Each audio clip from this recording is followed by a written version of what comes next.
الحمد لله وكفى والصلاة والسلام على عباده الذين اصطفى خصوصا على أفضلهم وخاتم النبيين محمد الأمين وعلى آله وصحبه أجمعين وبعد.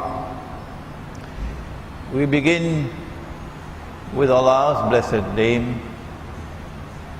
We praise Him and we glorify Him as He ought to be praised and glorified. And we pray for peace and for blessings on all His noble messengers, and in particular on the last of them all, the blessed Prophet Muhammad sallallahu ta'ala alayhi wa sallam. Brothers and sisters, or brothers and sister, Assalamu alaikum wa rahmatullahi wa barakatuh. Tonight is devoted to only questions and answers. And I have a huge number of questions. So we will, because my bahasa is not good, so we will use only the English language. And those who do not understand, afterwards you can explain to them the answer. And the first question, and it is a question which is constantly posed to me, so I would like a chance to answer it so that I don't have to get emails coming. The question is, Sheikh, why do you no longer visit Britain? And why do you no longer visit the United States and Canada and Europe and Australia and these countries and India and now even Pakistan? There are large numbers of Muslims in these countries who would dearly love for you to come, even France, where they speak French. And they are constantly inviting me, and I am constantly declining, and they want to know why. And my answer is that I do so for the same reason that Nabi Muhammad alayhi salatu wasalam made hijrah from Mecca. Why did he leave Mecca? Answer: because of a problem of security. And I choose not to go to these countries because of a problem of security. That's my first answer. And I should have the freedom to decide what is security for me. But there's also a second reason. And it is this: that in these countries you have governments which have sent their armed forces into Iraq, into Afghanistan and other countries. And these armed forces are waging unjust war on my people, barbarian war on my people, war with no law of ethics, war which does not discriminate between combatants and non-combatants. War in which you kill women and kill children and destroy homes and kill innocent people, and you don't care at all about it. You call that collateral damage. Islam has a higher standard of morality than that. Islam has something far superior to offer to mankind, an ethics of warfare which is far superior to your barbarian ethics of warfare. And so, out of respect for the blood of my people, out of respect for those who are fighting you so courageously, sometimes only with stones in their hands, out of respect for them and in solidarity with them, I choose not to put my foot in your territory. I do not do so with arrogance. I do so with profound sadness, because the civilization which today controls the world is now being hijacked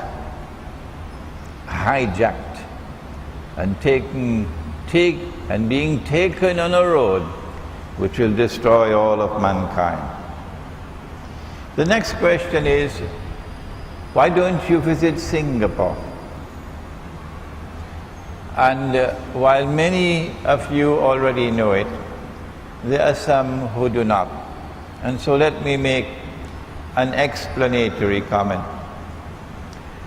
I have had profound affection for Singapore because my teacher's teacher, Maulana Abdul Alim Siddiqui rahimahullah, visited Singapore many times in the 1920s, 1930s. And indeed, there is a masjid in Singapore which has been built and named Masjid Abdul Alim Siddiqui rahimahullah. And his student, Maulana Dr. Muhammad Fadlur Rahman Ansari, who was my teacher, he was sent to Singapore in 1935 when he was just 21 years of age to spend 1 year in Singapore preaching Islam. And because I am the third in the line, I always had this desire in my heart to visit Singapore and to continue the work that they had begun. I visited Singapore for the first time in 1988, and I was very warmly welcomed by the Muslim community. And I continued visiting Singapore until 9/11. And by that time, by Allah's kindness and grace, I had already become perhaps the most popular speaker on Islam in Singapore in the English language. But when 9/11 took place, the Muslim community of Singapore responded by flooding to my lectures in such large numbers that no hall could accommodate them. And people would have to go back home because there was no space in a huge hall. The government of Singapore responded through the organization that they controlled by then denying me a permit to speak. That is Singaporean democracy. So I'm not allowed to speak. I can enter the country, but I cannot speak. Shame on you, Singapore. Shame on you. I don't speak with bitterness. I speak with sadness that you should deny a scholar of Islam the freedom to speak. So then we chose to use a small room that could accommodate about 40, 50 people. And I would give a talk for about 45 minutes, and they would leave, and then another group would come. But there were 300-400 people outside waiting to come. So then I got a message, you're breaking the law. Well then, we started giving talks in people's apartment, in the sitting room with about a dozen people present. And then finally they decided that they cannot allow me to enter the country. So the only country in the world, the only one in the whole world, which denies me entry into the country is Singapore. And I have a message for Singapore. You have pursued a terribly foolish policy, terribly foolish, in becoming Israel's greatest ally in this region. It was terribly foolish of you to become little Israel, because you were not looking far enough ahead. You could not anticipate that Israel is one day going to wage great wars. And from the time Israel starts these great wars, this entire region in which Singapore is located would be in flames, in flames. Those great wars are about to start. Maybe this year, maybe next year. And when those great wars start, I feel sad for you, Singapore. What is the fate which now awaits you? The next question is, what is your problem with Harun Yahya?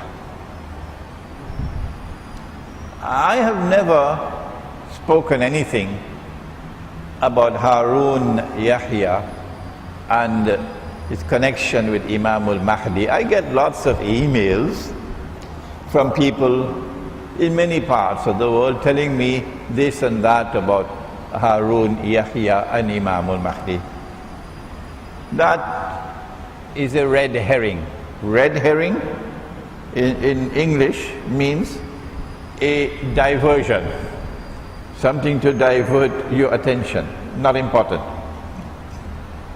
What is important for me about Harun Yahya is that he has become so influential around the world of Islam in lightning speed, with a huge number of books and a huge number of documentaries, all on cable television.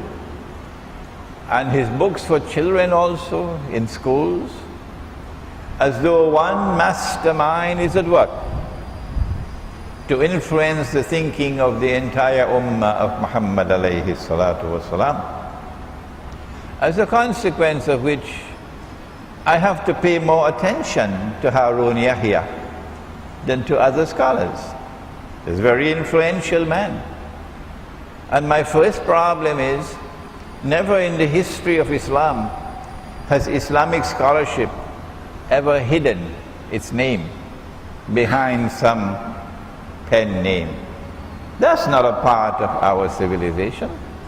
When a scholar of Islam stands up to preach or to teach or to write, he identifies himself so he can be held responsible for what he says and what he writes.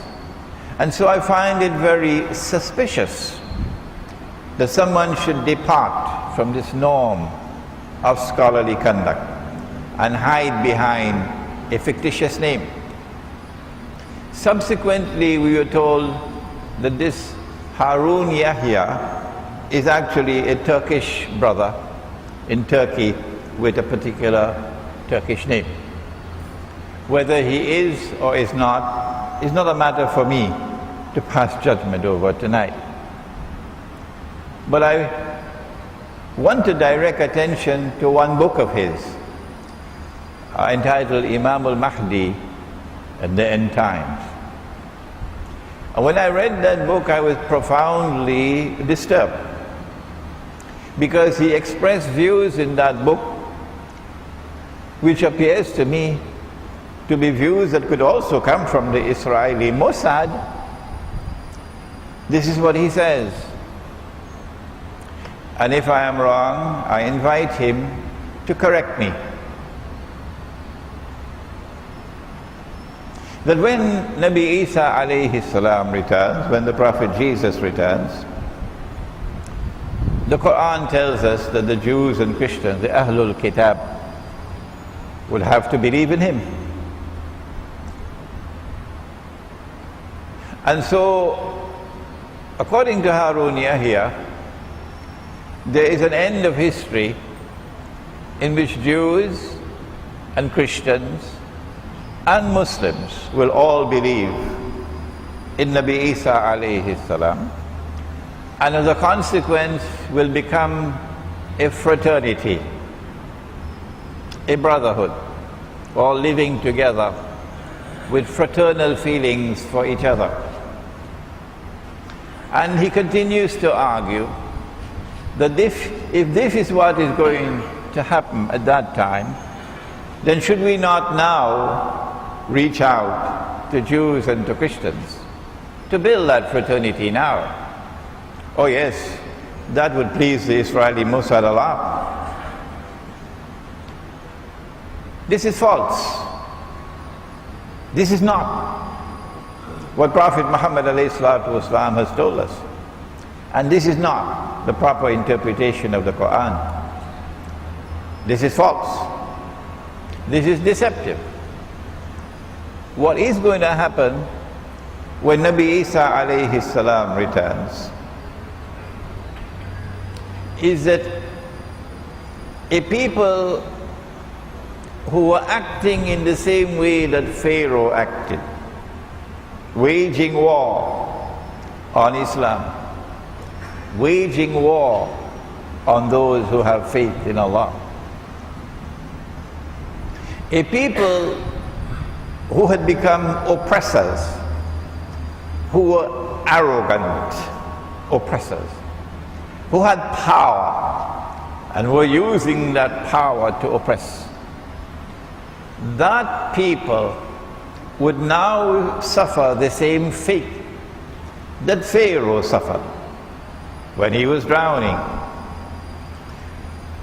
The Quran tells us that when Pharaoh was drowning, the veils, of course, were removed from his eyes, and he then recognized that Musa alayhi salam and Banu Israel had the truth. And their God was the true God, and he, Pharaoh, was not God. And so he declared his faith in the God of Banu Israel. And Allah subhanahu wa ta'ala responded, and this is in Surah to Yunus, and I invite Harun Yahya to kindly look up the verse. Al-an, now Pharaoh, وَقَدْ عَصَيْتَ قَبْلُ, and before this you were in arrogant rejection. وَكُنْتَ مِنَ الْمُفْسِدِينَ, and you were committing fasad, you were oppressing. فَالْيَوْمَ نُنَجِّيكَ بِبَدَنِكَ, this day we have decided to preserve your physical body.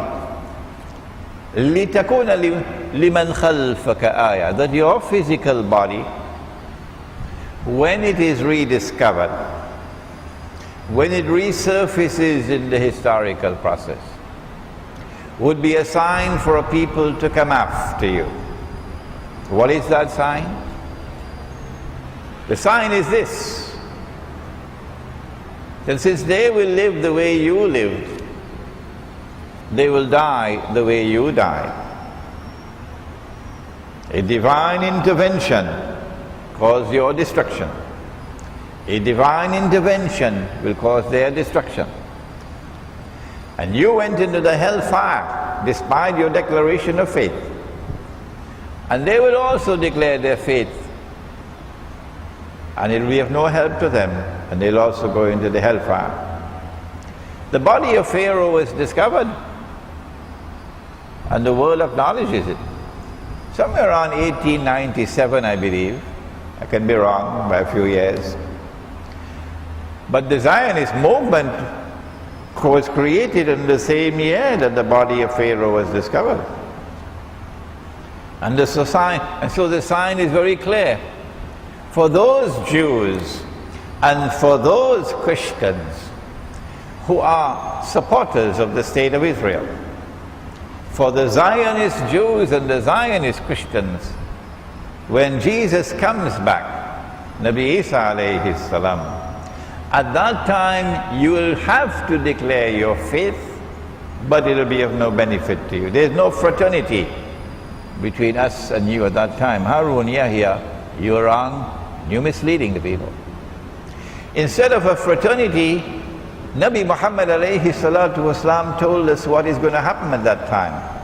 And I invite Harun Yahya to quote this hadith, if he has the courage and the integrity to do so. The Prophet said, the hadith is in Sahih Bukhari, he can check it up. لَتُقَاتِلُنَّ الْيَهُودِ, you'll most certainly fight the Jews. وَلَتَقْتُلُنَّهُمْ, and you'll most certainly defeat them. حَتَّى يَقُولُ الْحَجَرُ, at that time, even the stones will speak. Ya Muslim, O Muslim, هَذَا يَهُودِيٌّ وَرَائِي, there's a Jew hiding behind me. Oh, so they'll be on the run on that day. Is the Prophet speaking about all Jews? Oh, come on. You should have a little bit more intelligence than that. No, he's not speaking about those Jews who are standing with us and opposing Israeli oppression. He's not speaking about those Jews who refuse to be Zionists. No. He's speaking about those Jews who are oppressors. They'll be hiding behind trees and stones. هَذَا يَهُودِيٌّ وَرَائِي فَتَعَالَ فَاقْتُلْ, so come and kill him. These are the words of Prophet Muhammad alayhi salatu wasalam. And it's a little late. It's a little late in the historical process to try to erase those words now. And so what has been written in that book is false.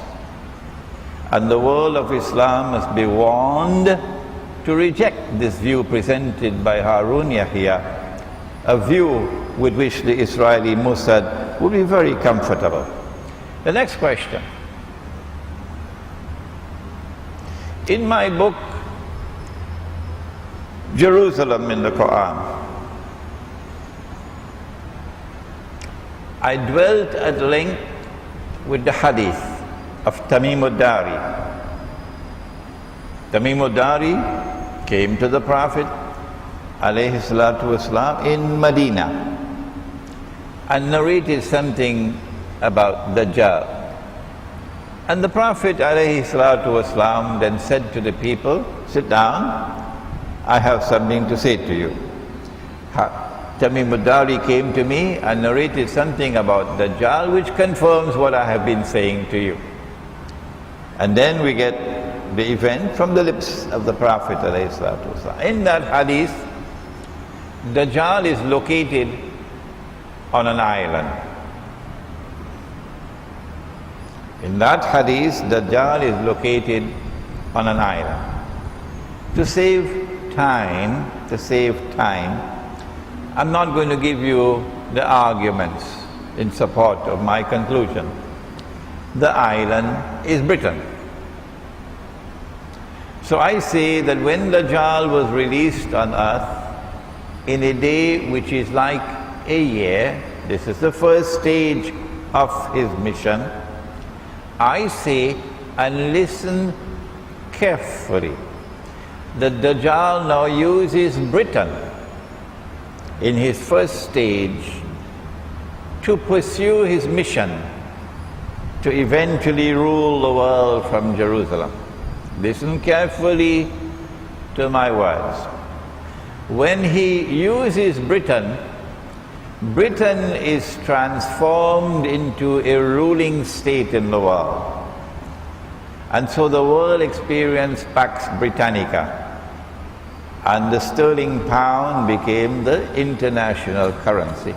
The world is now very familiar with my view on this subject. I'm the first one, I believe, to have suggested this, and it has been largely accepted.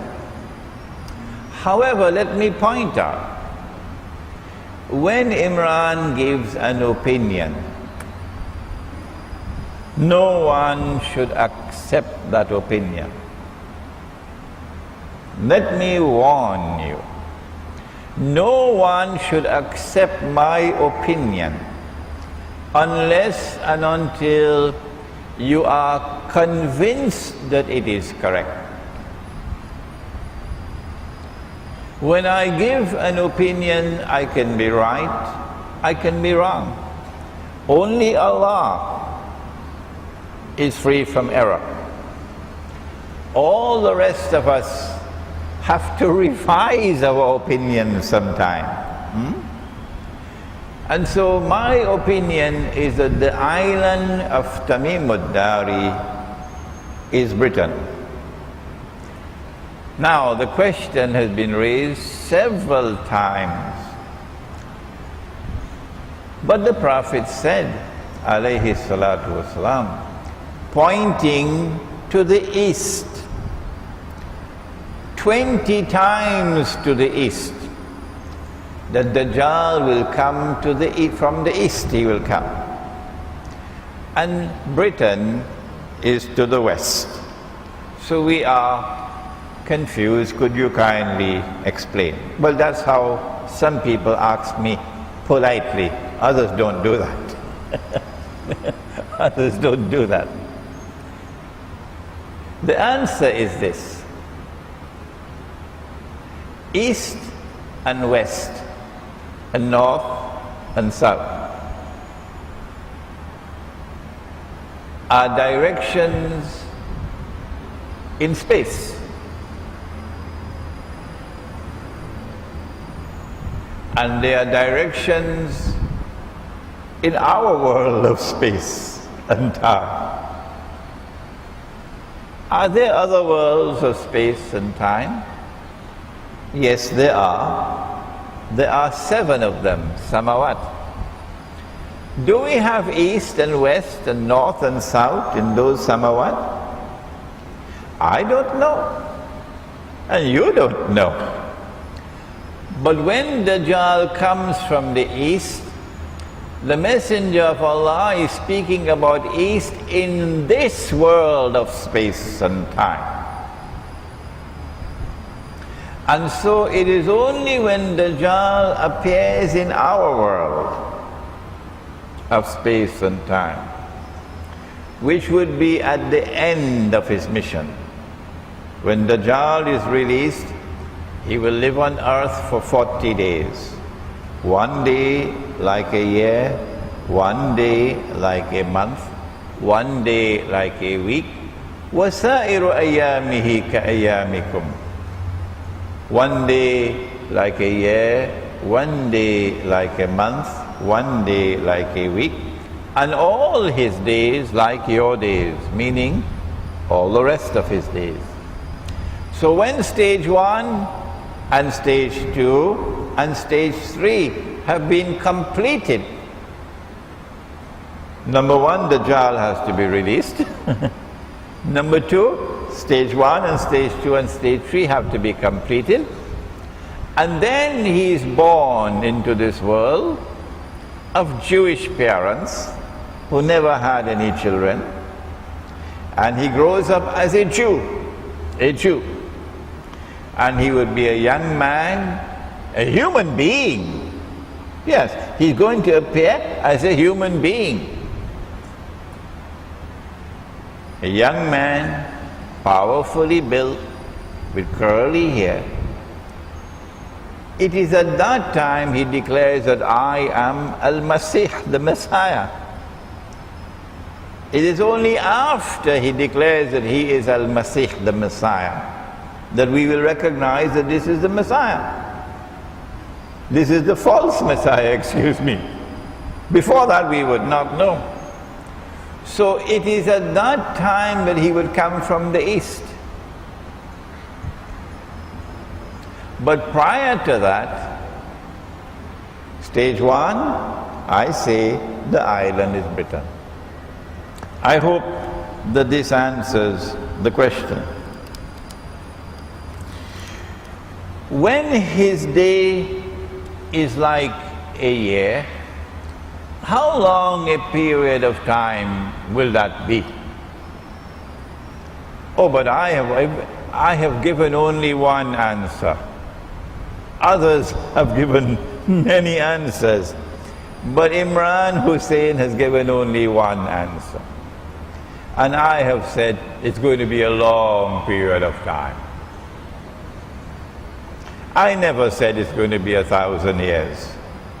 Others may say so, and they will defend their views.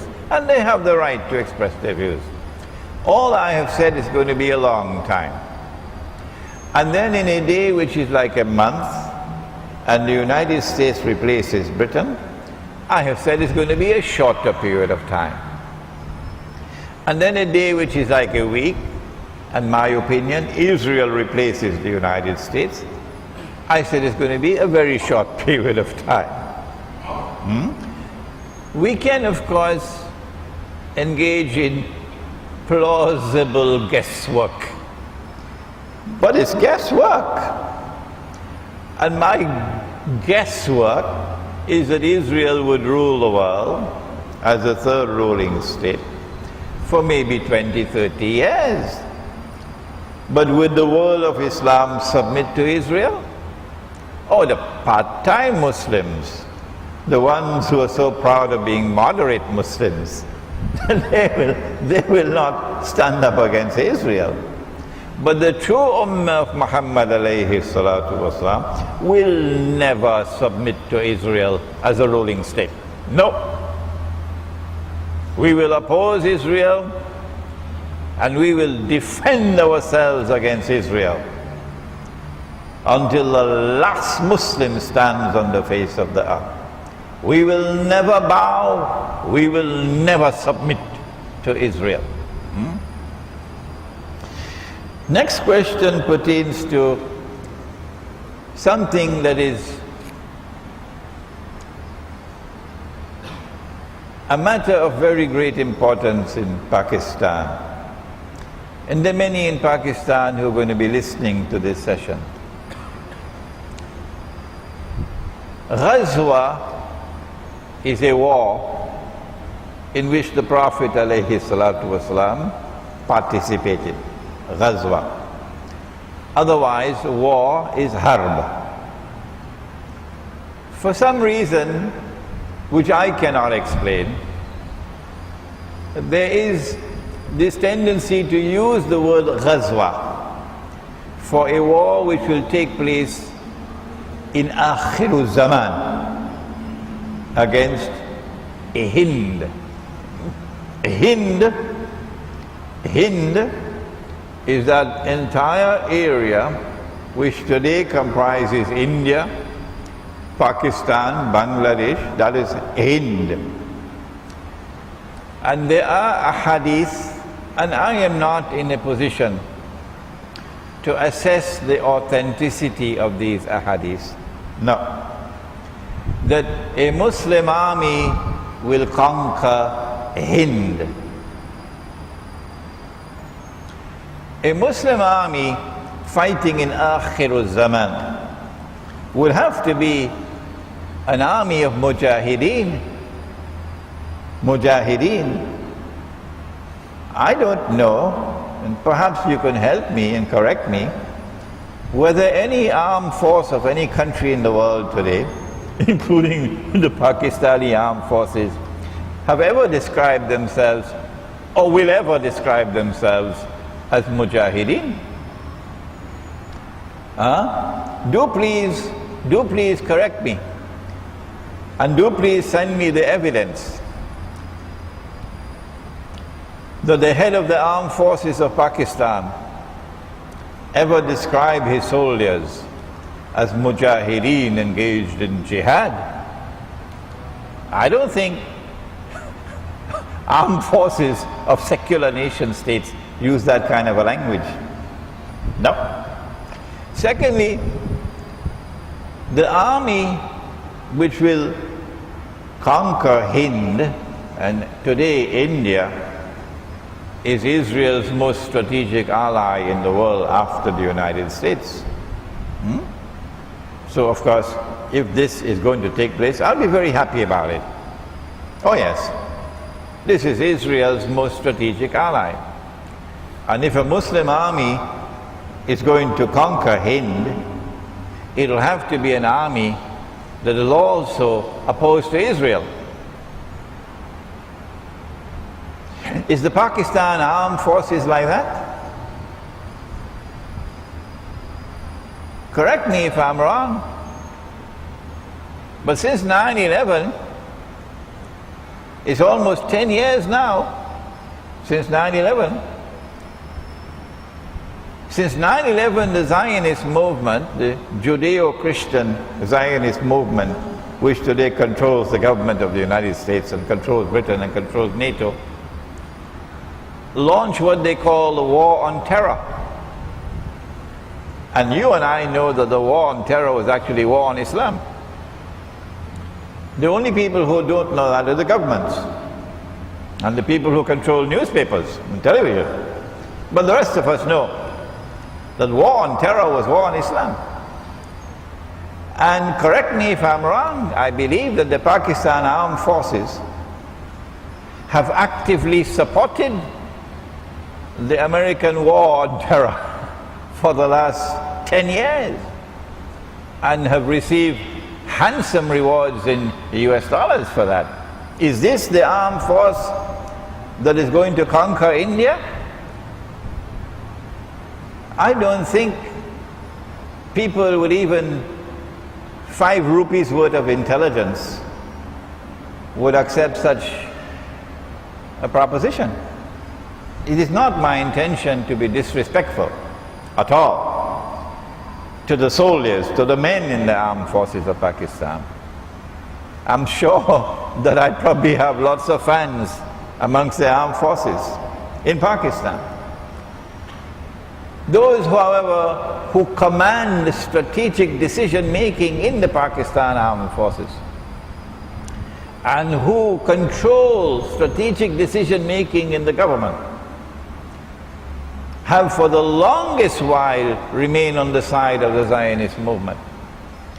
And so I say you have to be actually living in Disneyland to believe that the Pakistan armed forces are going to be the force that is going to conquer India. Excuse me for my language, Pakistani people, but that's nonsense. The next question, are you, Imran Hosein, are you a Shia? No, I'm not Shia. Are the Shia Muslims? My answer is yes. Only Muslims are allowed to perform the Hajj. And to the best of my understanding and knowledge, the Shias have consistently been allowed to perform the Hajj throughout the 1400 years of the history of this Ummah. I don't know if there were 1 or 2 moments where they were not allowed, but that's irrelevant. Because for 99% of the time, the Shia are performing the Hajj. And even to this day, the Shia are performing the Hajj. And therefore the ijma' of this Ummah is that the Shia are Muslims. And I think it's a little bit late now to come with a fatwa that the Shia are kuffar. I am not Shia, but I consider them to be Muslims. And I relate with all my Muslim brothers and sisters the way I ought to relate to them. If a Muslim brother or sister is on the path of error, then I must correct them. But I must not correct them with hatred in my heart. I must not correct them in a destructive way. I must correct them with love in my heart, and I must correct them in a constructive way. No, I'm not Shia, and I'm not Deobandi, and I am not Barelvi, and I am not Salafi, and I am not Tabligh Jamaat, I am not a part of this sectarian divide. And I don't want to be a part of that sectarianism. I abhor it. On the contrary, I am struggling to build a model of a Muslim village. Everybody knows that. And in this village, I want the Sufi and the Salafi to live together in the village as brothers. And so I am struggling for unity amongst Muslims. And I recognize governments can't unite the Muslims. Nope. I recognize that the only thing that you can unite the Muslims is the Quran and Nabi Muhammad alayhi salatu wasalam. And so once we stay firmly with the Quran and with Nabi Muhammad alayhi salatu wasalam, I have confidence in my heart that we can live together despite our differences. There is a hadith about Dajjal. We're moving from subject to subject, not consistently, so it'll keep you awake. You won't fall asleep. There is a hadith that Dajjal will be followed by 70,000 Jews from Isfahan wearing their Persian shawls. You heard the hadith? Huh? Good, you're shaking your heads. My opinion on this hadith, and remember, when you find a hadith pertaining to Akhirul Zaman, and Imran Hosein does not touch on those ahadith, the implication is that he is not as yet comfortable that he has penetrated the hadith. There are some ahadith pertaining to Akhirul Zaman that you'll only understand after certain events unfold in the historical process. And so little by little I am moving forward, little by little, one step at a time. When I get a hadith that I believe I understand, I then offer my opinion. But I qualify, do not accept my opinion, please, until you are convinced that it is correct. Dajjal will be followed by 70,000 Jews from Isfahan, wearing their Persian shawls. And so immediately I come to the conclusion that these will be Jews who will have Muslim names. Because they're coming from Isfahan. And they're dressed up as Iranians, Persians, not as Jews. So these will be a hidden force emerging out of Iran that will be supporting Dajjal. Externally appearing to be Muslims, but internally supporters of Dajjal. And so I am anticipating now that there are going to be great changes in Iran. And through this talk I'm warning the Iranian government and the Iranian people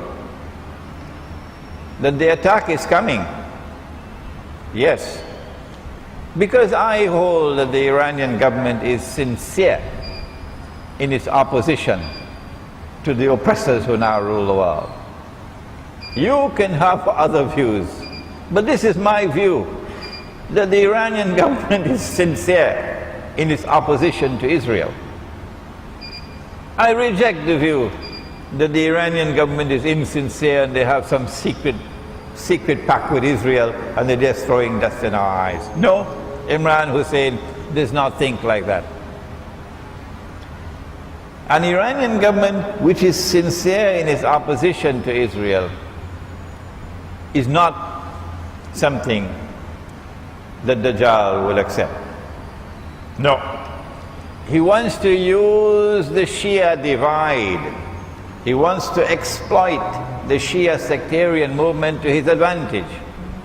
And so he needs a government in Iran that will be first Shia and then Muslim.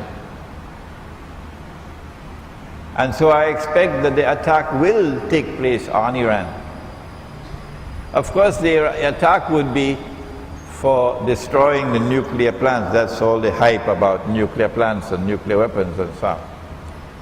But I want to suggest that the more important reason for the attack on Iran would be to remove this present government and to replace it with a Karzai type Afghanistan government in Iran that will submit to the Zionists and therefore become camp followers of Dajjal. And that is when this hadith will be fulfilled, about 70,000 Jews. When Iran is attacked, which I expect to take place this year or next year, because that's why all of this drum beating about 2012, I also expect that they have already groomed an Imam al-Mahdi. They have chosen somebody and they have programmed him and groomed him and he is going to announce that he is Imam al-Mahdi. Israeli Mossad work. And I expect large numbers of Iranian people are going to be deceived because they are waiting and they are expecting. And the Iranian government is fueling the fire with announcements about the imminent arrival of Imam al-Mahdi. But he will not be Imam al-Mahdi, oh no. He will be a false Mahdi. And we have to be very careful about that. The true Imam al-Mahdi, in my opinion, Allah will never cause him to emerge until Dajjal has completed his mission or is very close to the completion of his mission. Only at that time will Allah subhanahu wa ta'ala cause the Imam to emerge. And when the Imam emerges, only then will Nabi Isa alayhi salam return. The two are contemporaneous. The age of Imam al-Mahdi is also the age of the return of Nabi Isa alayhi salam. And we are probably 25, 30 years away from that now. There is a question here about voting in elections. And on my website you will find an essay. Can Muslims vote in elections of the modern secular state? Okay. I have devoted a long time to the study of Akhirul Zaman,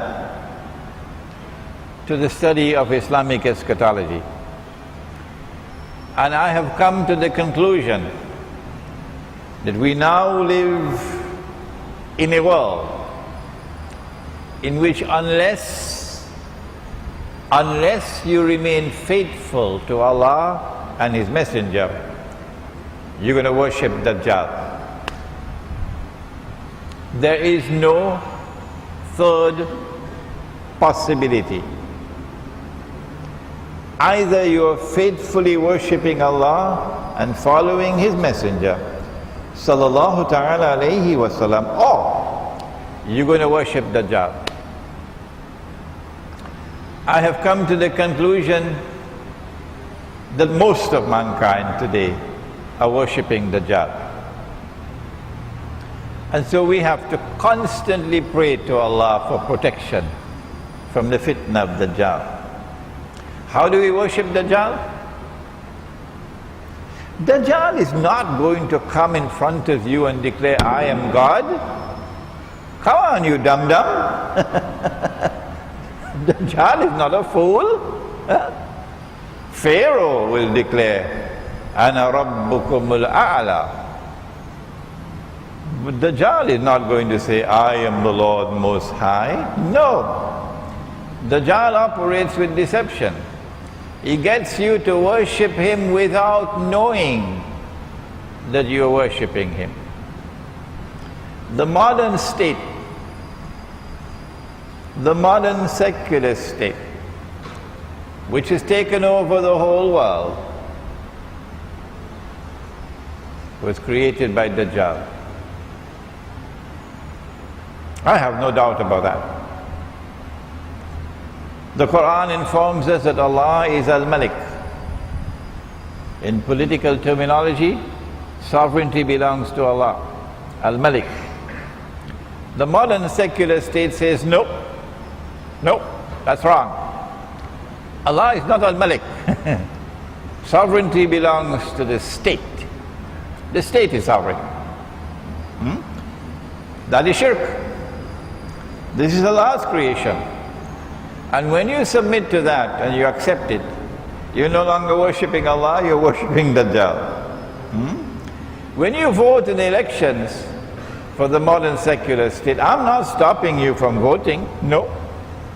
And you have the freedom, you have the right to reject my views. Of course. Everybody can reject my view. Nobody has to accept it. But this is my view. And I should have the freedom to express my view. And once I have the freedom, alhamdulillah, you can choose to reject it. That when you vote in the elections, you are now endorsing the shirk and therefore participating in the shirk. Now, in the same way that I made that challenge on paper money, I said that paper currency is bogus, it's fraudulent, it's haram. And I said I have studied the subject, and the subject is not taught in Jamiatul Azhar. Excuse me, not supposed to raise my voice tonight. Islamic international monetary economics is not taught in Jamiatul Azhar. It's not taught in the Darul Ulum. So the Shuyukh and the Maulana and the Muftis and the Usad who graduate from the Darul Ulum have not studied this subject, and yet giving fatwa on paper currencies. I have studied it, and I am saying it is bogus and fraudulent and haram. And people are free to reject my view. But remember, I have given this gentle warning that if you come after me with boxing gloves, and if you make the mistake of wanting to prevent me from speaking, bar me, put me in a corner, silence me, then when I can show patience no more, then I will challenge you. This is not my style to challenge people, no. But at that time I will challenge you. On this issue of paper money, on that issue of the shirk of the modern state, that if you are so confident that you are correct and I am wrong, well then come and let us both raise our hands and pray to Allah subhanahu wa ta'ala with utmost humility and fervor. O Allah, kindly curse with an eternal curse and punish with eternal punishment whosoever is wrong on this issue. I hope I never have to do that. Where is the shirk in the paper money? It's simple. Only Allah creates wealth out of nothing. Only Allah creates wealth out of nothing. Today Dajjal, who is the author, the architect of this monetary system, this is Dajjal's. This paper money is Dajjal's. Today Dajjal is creating wealth out of nothing. And if you do not understand, then outside there is my little booklet. It was 55 pages, now I've expanded it to 60 pages. The new edition, Islam, no, what? The gold dinar and silver dirham, Islam and the future of money. Next question, we've got to go a little faster now. You have been speaking about the Muslim village. Has any Muslim village been established as yet? We, myself and my students, we have plans to establish only two. Only two. And we hope that these would be models. The Muslim village has to be out of the city. Out of the city. In the remote countryside. What you call in Malaysia, kampung. Kampung. I hope the people in France and Britain will learn the word kampung now. It's a nice word. Kampung. Meaning village. Malay word for village. It has to be the remote village. So it poses no threat to the city. We're not threatening you. Are you so scared of us that you would not allow even a few of us to go and live in the remote countryside? Shame on you.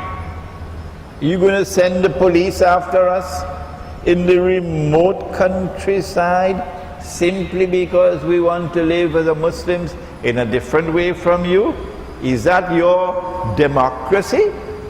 MashaAllah. That's all we want to do. To live in accordance with the Quran and the Sunnah.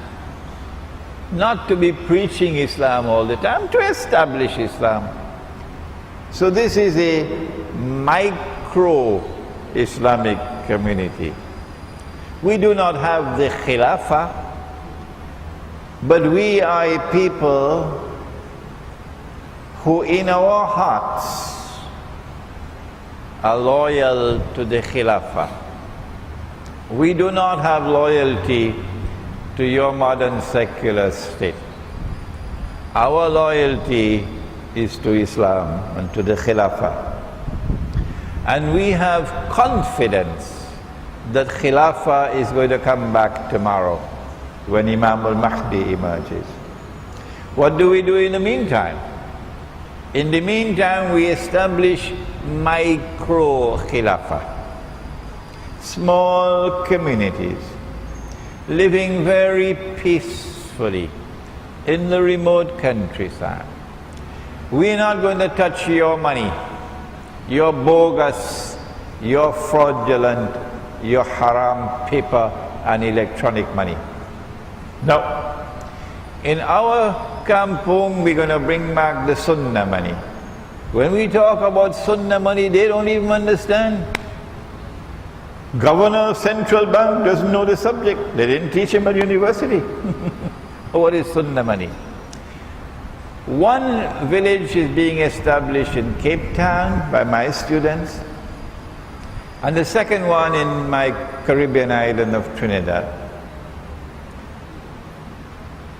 But there are many here in Malaysia who love the idea. There's a sister, I don't know if she's present here tonight. She's just 26 years of age. And she's already bought land in the remote countryside. And she has another sister who's joined with her. And they got a vehicle in which you can transport animals. And these two women are taking animals into their little kampung because of this idea of the Muslim village. Right here in Malaysia. There's another sister who came to me. These are women, not men. These are women. She wants to establish, and she's probably going to be listening to this lecture on YouTube, and mashallah for her. She wants to establish, she heard me talk about a weekend Muslim village. So families will come on the weekend, Yawmul Jum'ah, and then they spend the weekend, and then they return to their home before you have to start work for the next week. So she wants to establish this weekend village in Jendabai. And I say, mashallah, what a beautiful place and what a beautiful idea. You don't have to establish a new village from scratch. No. I get so many emails, and many of them from Europeans and Americans, Germans, French, Holland. Sheikh, we want to come to your village. I say, go to any village where Muslims live. And you must have a joy in your heart to live with your own Muslim brothers and sisters. Don't run away from them. Go to any village located in the remote countryside. And then when you get there, try very gently to transform it into a Muslim village. You know you're in a Muslim village when you get rid of the paper money and you're using sunnah money. And if you fail, then go to another village. Next question, how can I become your student? MashaAllah, I was a student of a great teacher. Who was my teacher? Maulana Dr. Muhammad Fadlur Rahman Ansari, rahimahullah. Go to the internet, go to Google and write his name. Dr. Muhammad Fadlur Rahman, F-A-Z-L-U-R, Ansari, and you see a website devoted to him. And over there you'll see his books. And you see his major work, the Quranic foundations and structure of Muslim society. But before reading that book, I suggest you go to the pharmacy and buy a bottle of Tylenol tablets. You don't have Tylenol? What do you have? For headache. What tablet do you use for headache? Tylenol? Panadol. Ah. Go to the pharmacy and buy a bottle of Panadol tablets, because he writes in a very difficult style. You get a headache. But it's a great work, great book. And if today, by Allah's kindness, I am preaching the religion the way I am, it is because of that great teacher. You want to be my student? This is what you have to do.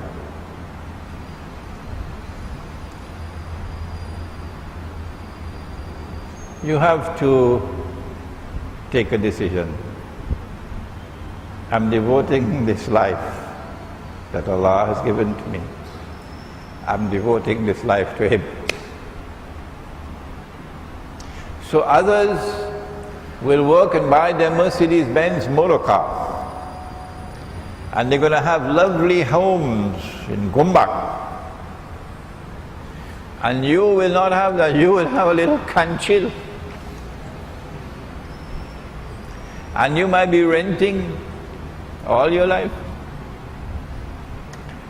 But the sacrifice that you make of the dunya is what is required in order to pursue knowledge and to emerge tomorrow as a scholar of Islam who will preach the deen.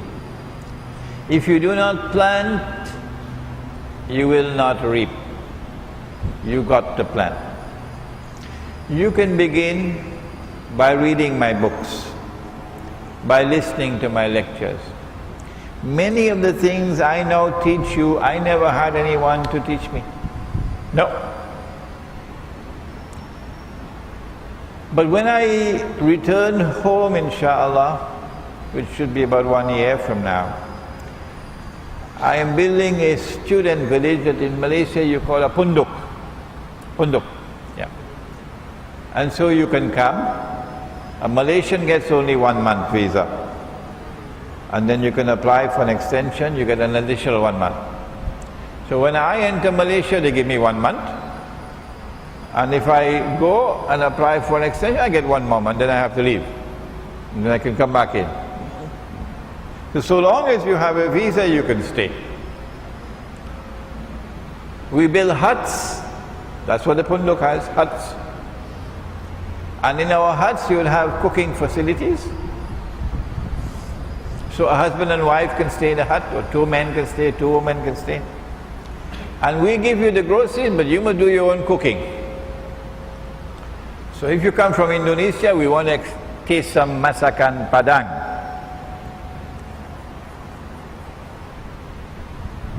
So you do your own cooking. You have no expense other than your travel expense.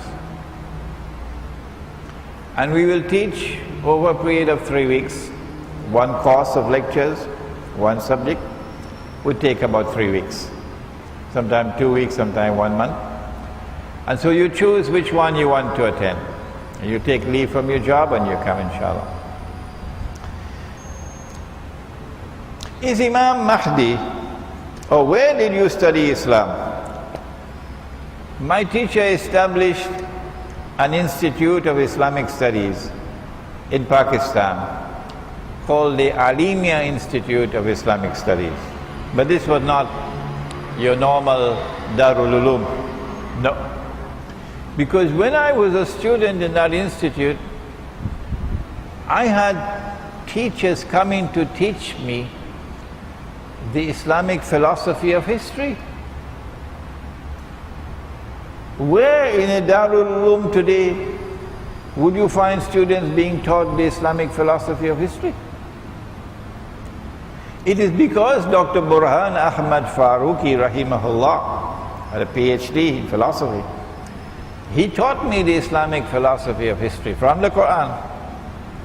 That today I can give the lecture Islam and the end of history. Go onto the internet, YouTube, and you can listen to it. In our institute we studied the Islamic philosophy of science. In that institute we had to study the foundations of modern Western civilization.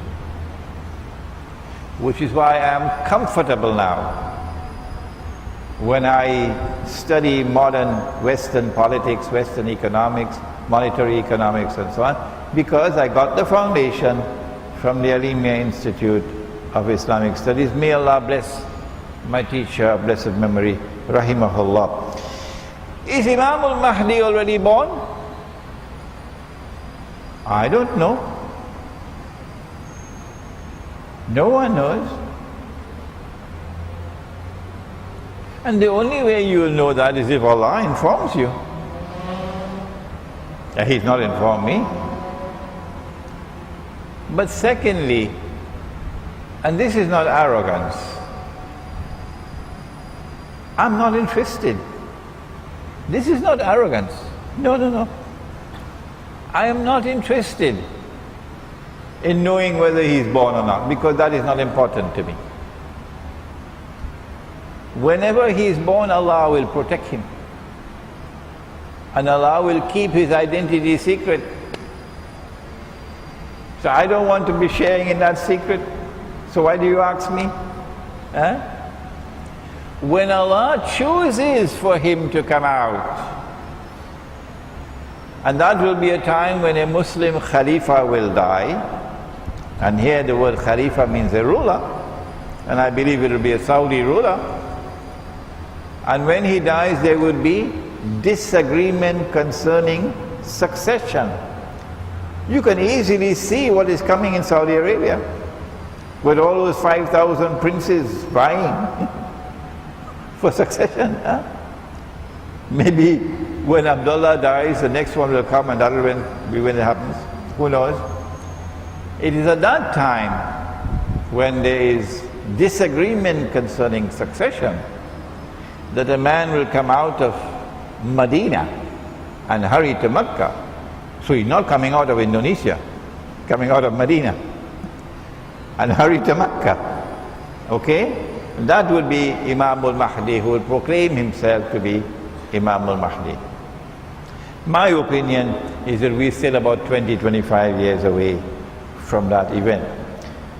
Next question.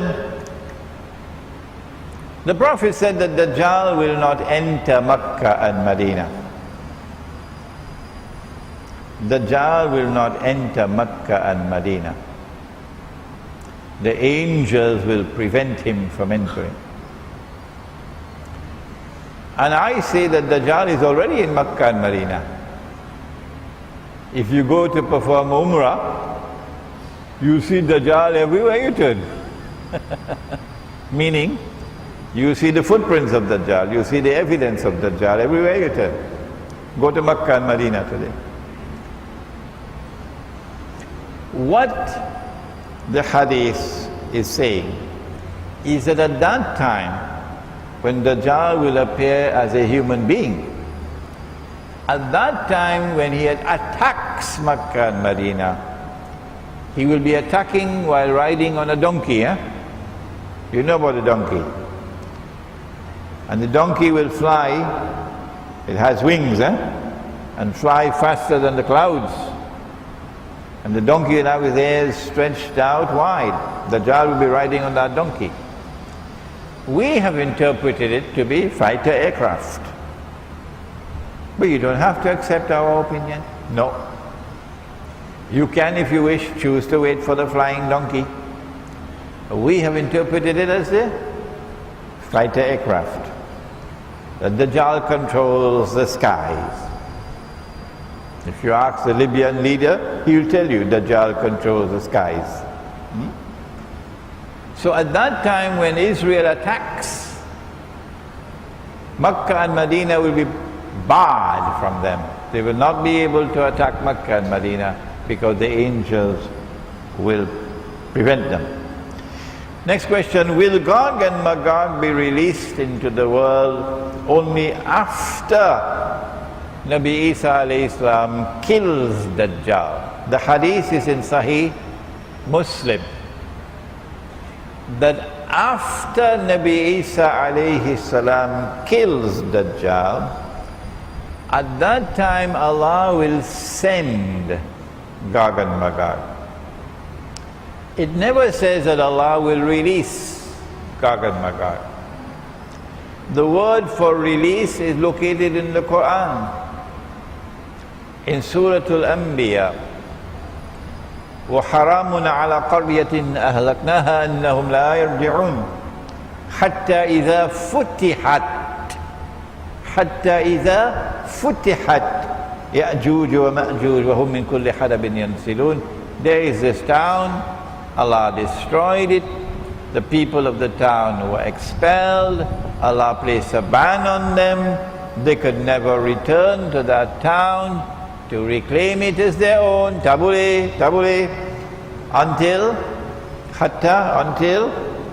until Gog and Magog are futihat, released.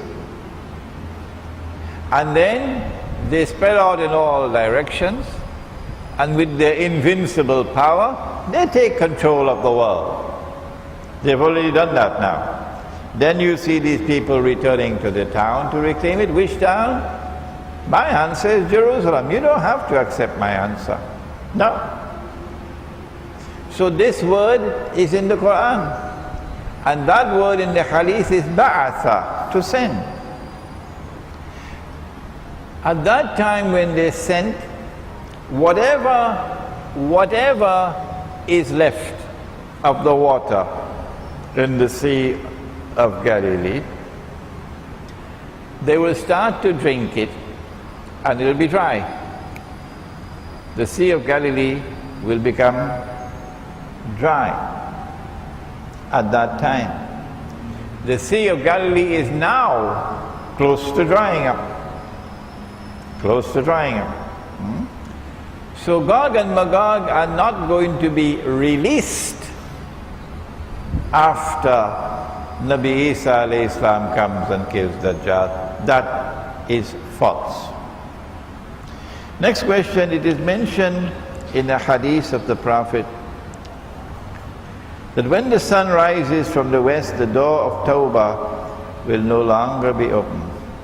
How would you interpret this hadith, having stated that the sun has already risen from the west? My view,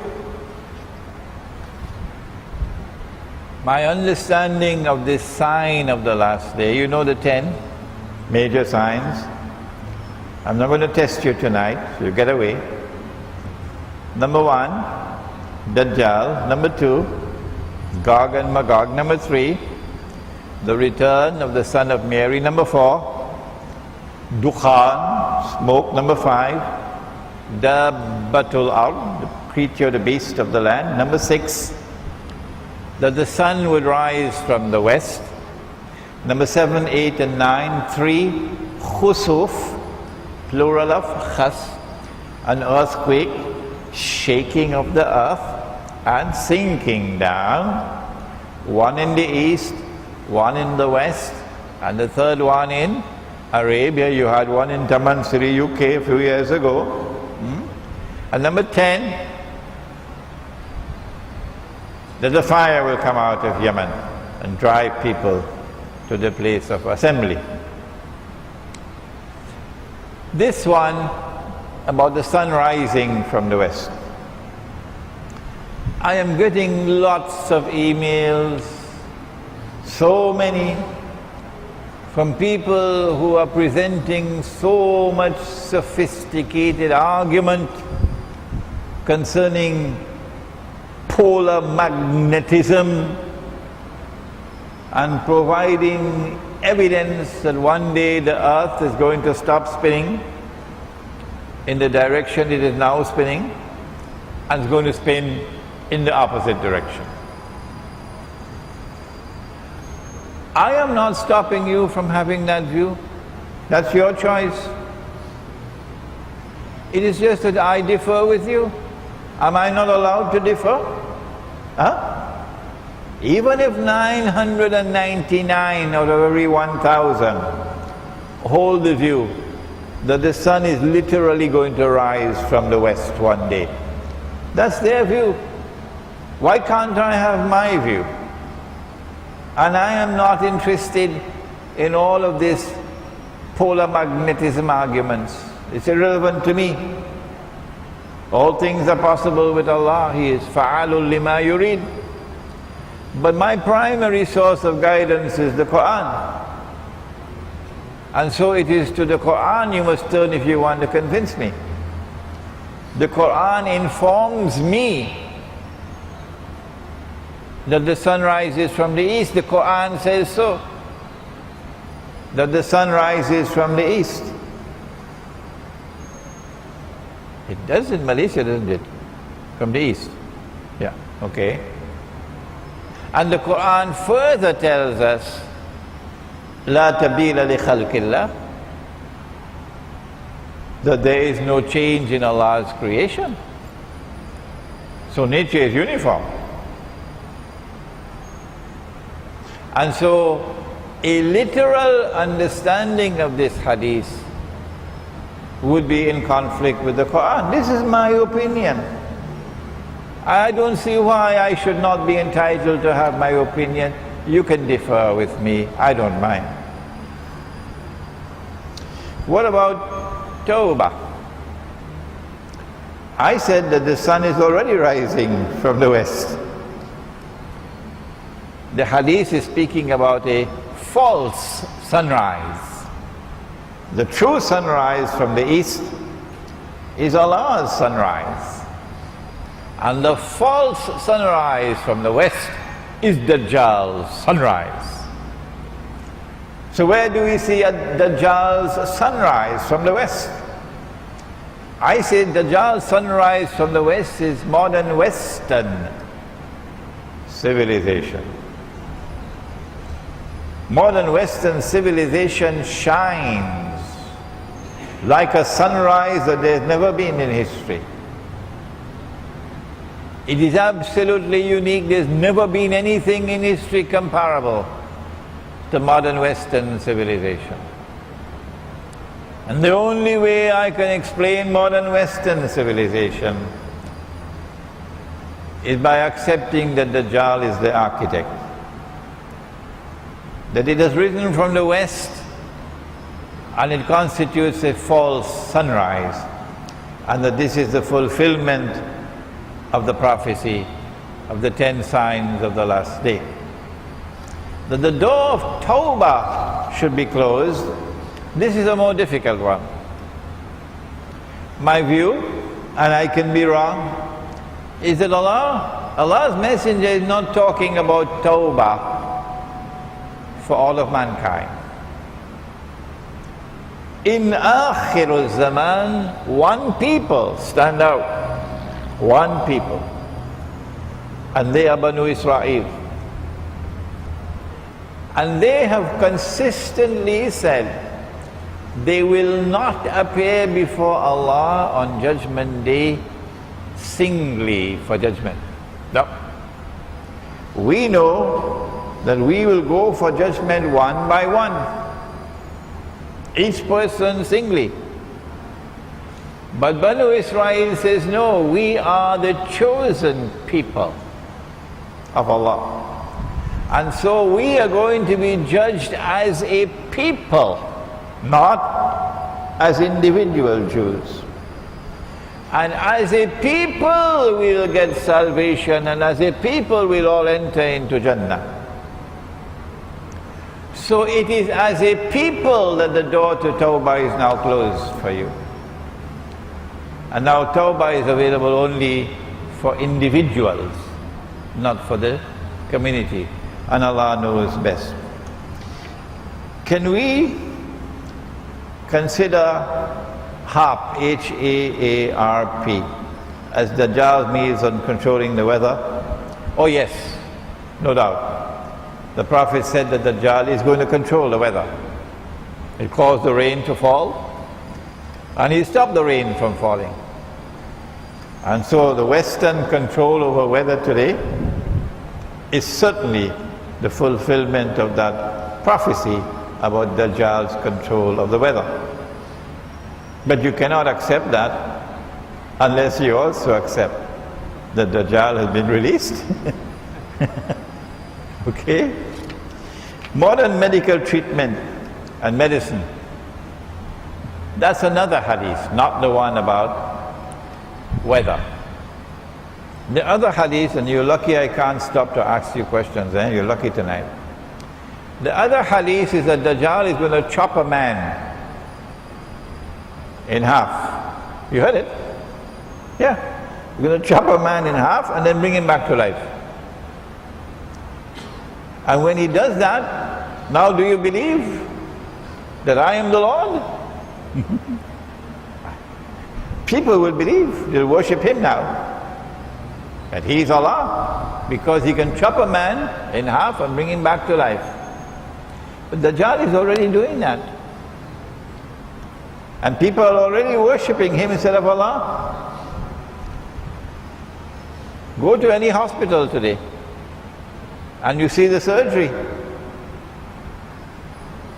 Heart transplant, kidney transplant. Tomorrow it might even be brain transplant. It is equivalent to chopping a man in half and bringing him back to life. And then the shirk. People would say, if you turn off that life support machine, he will die. And the hospital will tell you he will die, because the hospital wants, the hospital, the longer the machine goes on, the more money they make. And you will believe it. How can I turn off the machine? If I do it, he'll die. Well, you dumb. You are now believing that the life and death is in the hands of the machine. The machine decides who will live, and the machine decides who will die. But we Muslims have a different belief from that nonsense. We believe that life and death are in Allah's hands. None can die unless Allah ordains death. None will live unless Allah ordains life. And yet you say, if he didn't have that operation, he would be dead. If we didn't take him to that hospital, he would be dead. If he didn't have this treatment from this doctor, he would be dead. And in the process, you commit shirk. You're worshipping Dajjal without even knowing that you're doing it. Next question, there are ahadith in Sahih Bukhari and Sahih Muslim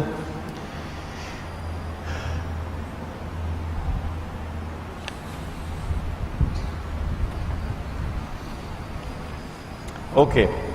He wants to know what criteria do I use for choosing some ahadith pertaining to Akhirul Zaman and to interpret and explain them and not mentioning other ahadith.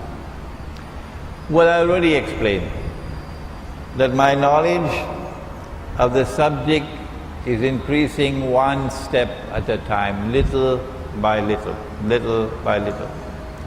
It is Allah who gives understanding. If you're constantly thinking and thinking and thinking, my wife complains. Oh yes, even when I'm with her, she and I alone, the man is planning another lecture. He's writing another book. She complains. So, if you make the effort, then one day Allah will give you. Sometimes I go into the bathroom. When I come out with a new idea. So it is only as knowledge advances that I'm able to understand a hadith. And if I do not speak on a hadith, the implication is that I'm not as yet comfortable that I penetrated that hadith. There is a well-known Sahih hadith in which the Prophet ﷺ said that you're going to make an alliance with Rum. Is it in Surah Rum? Rum. And in that surah we are told at the very first ayah that Rum was defeated. Rum was defeated. Did you hear that? Rum was defeated. But in a few years' time, Rum will be victorious. Who is Rum? Now, if you tell me that Rome is Rome, R-O-M-E, I would suggest you go and live in Disneyland and never come back. If you believe that Rome is Rome, R-O-M-E, go and live in Disneyland and never come back. Excuse me for raising my voice. At the time when the Quran was revealed, who was it who was defeated? Was it a city in Italy, you dum-dum? Why don't you do a little bit of research before you come to this foolish conclusion? Excuse me. No, even 5 rupees worth of a little bit of research. You'll know that when the Quran said that Rome was defeated, the Quran was not talking about a city in Italy called Rome. No. The Quran was talking about the Byzantine Christian Empire, which had its capital city in Constantinople. I mean, only 5 minutes worth of research you need for that. And so don't use the word Romans. No, they're not Romans. Romans are a people who have some kind of a connection with Rome. Otherwise I have to change the English language. And these are in Constantinople. This is not Rome. So these are not Romans. So stop mistranslating the Quran, please. It is the Byzantine, Eastern, Orthodox Christian Empire. Where is Rome today? It's no longer in Constantinople because the Byzantine Empire no longer exists. But the Eastern Christian Orthodox Church and religion still exists. that is Rome. Who it is who now leads that community of Eastern Christian Orthodox believers? The answer is Russia. That's the answer. And so when the Prophet said, alayhi salatu wasalam, that you will make an alliance with Rome, he was certainly not talking about a Yankee alliance. Someone should tell that to the Pakistan Armed Forces. He was not talking about an alliance with Britain, or with France, or with Germany, or with Israel. When he spoke about an alliance with Rome, he was referring to an alliance with the Eastern Christian Orthodox Church.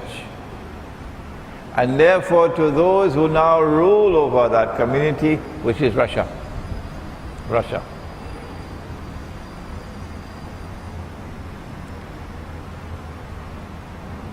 And so a Muslim alliance with Russia is anticipated by the Prophet ﷺ, and it will come.